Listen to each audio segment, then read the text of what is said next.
Is Nikki Haley hiding her heritage in plain sight? And why did she react so strongly to Vivek Ramaswamy's comment? Yes, these are the provocative questions we're asking today.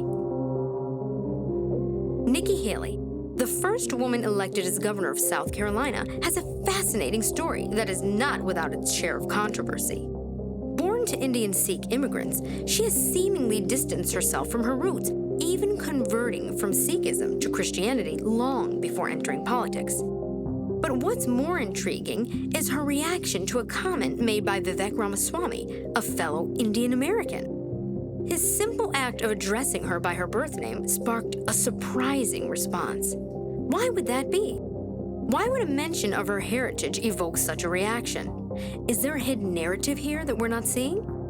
These are the questions that beg answers. So let's delve deeper into these questions. Nikki Haley, born Nimada Nikki Randhawa, is the first woman elected as governor of South Carolina. This political powerhouse has an intriguing background that's worth exploring. Haley was born and raised in Bamberg, a small town in South Carolina, to Sikh immigrants from Punjab, India. Her parents, Ajit Singh Randhawa and Raj Kaur Randhawa, moved to the United States in the late 1960s, seeking a better life for their children. The Randhawas were the only Indian family in town, and Nikki, along with her 3 siblings, lived a life that was a blend of American and Indian cultures. In Haley's early life, she helped her mother manage their home-based clothing shop, Exotica International, an endeavor that introduced her to the world of business at a young age. This experience, coupled with her father's career as a professor, instilled in her the values of hard work and education. Despite her Indian roots, Haley identified more with the Christian faith and converted to Christianity in her 20s. Haley's transition to Christianity was not without controversy, though it was seen by some as a strategic move to align herself more with the conservative South Carolina electorate. Haley's political career started in earnest in 2004 when she was elected to the South Carolina House of Representatives. 6 years later, she made history by becoming the first female governor of South Carolina and the second Indian American governor in the United States. However, many feel Haley has spent much of her political career distancing herself from her Indian heritage.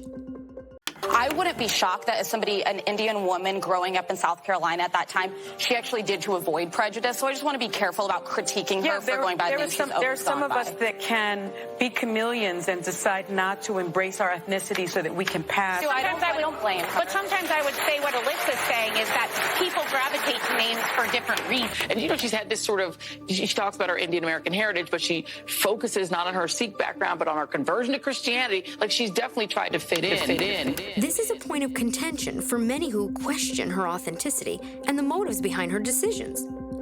As we delve deeper into Haley's story, this becomes a recurring theme that we will continue to explore. In fact, Haley went as far as registering as white on her voter registration card, according to the Post and Courier. Now, this isn't about judging anyone's personal choices. It's about understanding the lengths to which Nikki Haley has distanced herself from her Indian heritage, an exploration that takes us down a winding path filled with subtle omissions and significant transformations. Born Nimada Nikki Randhawa to Sikh parents, Haley was raised in a household that upheld Indian traditions and values. Yet, as she grew older and stepped into the political arena, there seemed to be a shift in her identity, a shift that was more than just a change of name. Among the most startling transformations was Haley's religious conversion. Raised in the Sikh faith, an integral part of her Indian heritage, Haley chose to convert to Christianity.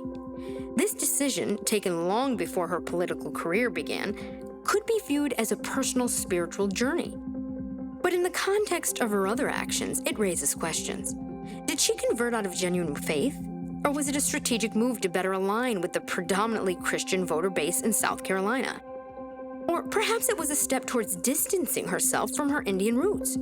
Only Haley can answer these questions. But what we can do is look at the facts, the patterns, and draw our own conclusions. Haley's distancing herself from her Indian heritage isn't just about religion or voter registration. It's reflected in her political campaigns and public persona. She has often downplayed her Indian heritage, focusing instead on her American identity. This isn't wrong, of course. After all, she is an American. But being a first-generation American would surely be a big addition to any politician's personal story. But the question that lingers is why? Why would she feel the need to distance herself from her heritage? Is it because she thinks it's a liability? Or is it because she believes it's not relevant to her political career? It's a question that we must continue to ask, not just of Haley, but of all public figures who seem to erase or downplay their roots. After all, our past shapes us, and understanding someone's past is key to understanding their present and predicting their future. Vivek Ramaswamy, presidential candidate and fellow Indian American, recently called Nikki Haley by her birth name, Nimada. Her reaction was surprising. Vivek Ramaswamy, an accomplished entrepreneur and author, recently found himself in the midst of a controversy. During an interaction, he addressed Nikki Haley by her birth name, Nimrata. Haley responded by saying, quote, "I'm not going to get into the childish name-calling or whatever, making fun of my name that he's doing," she told Fox News Digital. "I mean, he of all people should know better than that. But I've given up on him knowing better than anything at this point. I think we saw the childish, demeaning side of him," end quote. This, you might think, shouldn't be a big deal. After all, it's common practice to use people's birth names, right? Well, not in this case. Instead of taking it in stride, Haley reacted with a surprising level of discomfort and even anger. It was as though she felt personally attacked by the use of her original Indian name. Ramaswamy, who proudly embraces his Indian heritage, was taken aback by this response. Why would Haley, a fellow Indian American, react so intensely to being addressed by her birth name? It's a question that has left many people puzzled. Perhaps it's an indication of the deep-stated discomfort Haley seems to have with her Indian origin. As we've discussed earlier, many feel that she has distanced herself from her heritage in various ways throughout her political career. But this incident with Ramaswamy brings it all to a sharp focus. Ramaswamy's comment and Haley's reaction to it has stirred up a whirlwind of questions. It has sparked a conversation about identity, heritage, and the length some people will go to in order to fit into a certain image.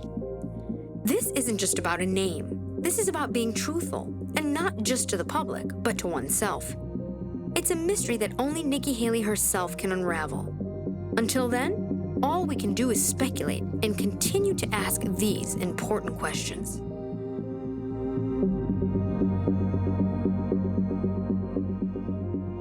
Given Haley's attempts to distance herself from her Indian heritage, should we trust her as a candidate? This is a question that begs for our attention. Trust is a cornerstone in the political world. It forms the bedrock of the relationship between the electorate and their chosen representatives. When the authenticity of a candidate is called into question, it inevitably leads to doubts about their integrity and, by extension, their suitability for office. It's important to note that Nikki Haley is not alone in modifying her identity for political reasons. It's a tactic that has been used by politicians throughout history. But the question is, does this make it acceptable? Does it not raise questions about the authenticity and integrity? Others may argue that it's merely a strategic move, an attempt to align herself more closely with the majority of her constituents. But in an age where diversity and representation is increasingly valued, should we not expect our politicians to embrace their heritage rather than hide it? In her defense, Haley might argue that her decisions about her personal identity do not impact her ability to govern effectively. However, the fact remains that these decisions do influence public perception. In the realm of politics, trust is built on a foundation of transparency and authenticity. It's about showing the voters who you are, warts and all. If a candidate is seen to be hiding aspects of their identity, it can call into question their ability to be open and honest in other areas of their political career. In the end, the question remains, Is Nikki Haley hiding her heritage in plain sight?